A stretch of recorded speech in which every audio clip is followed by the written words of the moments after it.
আলাইকুম আসসালামু আলাইকুম। আজ 9 এপ্রিল, রোজ বৃহস্পতিবার, সকাল 7টা 30 মিনিট। মাছ মাঠে ঝড় হচ্ছে। আমি এসেছি মাছ ধরার জন্য। এই যে আমার মাছ, এটা জসিম মজুমদার কাকা ও ভাসুর ভাই রাজু ভাই। আপনারা মুখে তেল লাগাইয়া শুয়ে থাকেন, মাছ খাওয়া লাগবে না। এতে প্রচুর ঝড় হচ্ছে, গাছের দিকে তাকালেই বোঝা যায় মাছ মাঠে আছে। এখন চলে যাচ্ছি। বৃষ্টি হইতে আছে, তুফান হইতে আছে, ঠাডা মারতে আছে।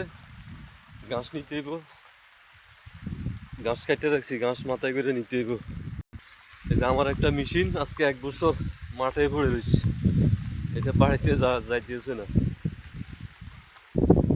এই তো ঘাস খেত, এই দেখছেন নুঙ্গি দিয়ে ঘাসের বস্তা বানাইছি। এইটা হলো ঘাস খেত। এখন বৃষ্টির কারণে বোঝা যাচ্ছে না, খুব জোরে সোরে বৃষ্টি হচ্ছে।